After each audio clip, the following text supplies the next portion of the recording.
If you're wondering what I'm wearing on my feet, that's justified. But are they really the best shoes on the market for airsoft, hiking? I use them for airsoft, but are they? This is not sponsored, but I want to show you a piece of my kit that I love. These are the Jungle ESCs from Vivo Barefoot. Now, they aren't the cheapest, but is that healthy price tag worth it? Let's talk about it. Vivo Barefoot is a company that I fell in love with as soon as I found them, and this is not the first pair of boot or shoe that I own from them. I actually wear Vivo Barefoot shoes almost all day, every day, and there's a main reason to it. Not to toot my own horn, but I pack extremely well-developed feet. I train them pretty often, and my toes spread as they should, almost like a primate, and I need a nice wide toe box, and that is what Vivo Barefoot strives to do. Which means they share the benefit of not scrunching my toes together and deforming the muscles and the arch of my feet like most shoes do, but they also allow the muscles in the arch of your foot to work because, well, you can basically mush them up into nothing. And did I mention they weigh just about 1 pound? Each. You're either going to love or hate the way that they look. I personally really like them, but I also like the fact that they keep my feet healthy and I get to play airsoft. But enough of that, let's talk about their funky looking design. This is the reason that I picked them up in the first place, because I figured that even if I decided to dye them, spray paint them, or leave them the way that it was, this design looked better in coverage while gillied out or wearing a camoed uniform than a standard, just solid colored boot. So that was one of the big selling points for me.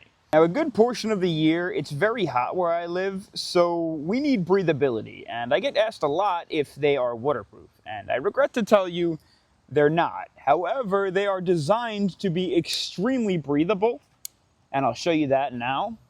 You can see the water just falls right through them.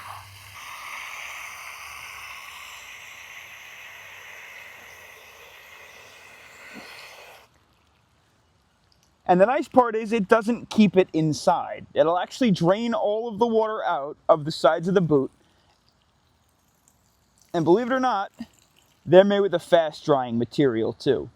The base of the Vivo Barefoot ESCs are very, very grippy. It's almost like you have cleats on the bottoms of your feet the entire time, and some of these chunks are seriously high off the sole of the boot.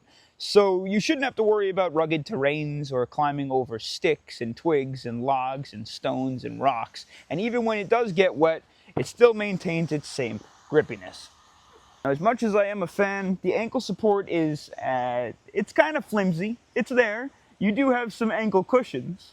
And my only real gripe with them, to be honest, is the shoelaces. The shoelaces are tough. Don't get me wrong. They're going to last.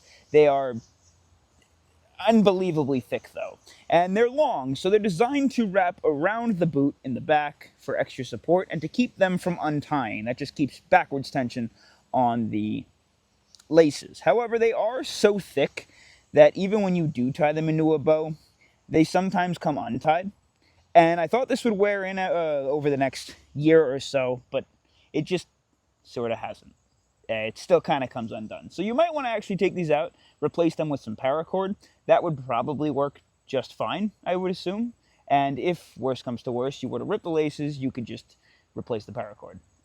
Now, if I'm being totally honest with you, they are a little pricey, but I love them. They are the most comfortable pair of boots I have ever put my feet in. I wish they had a pair that also had a steel toe. I would wear them while I was at work.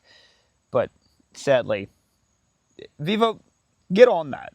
They're dripping all over the place now, but are they worth the price tag? You decide.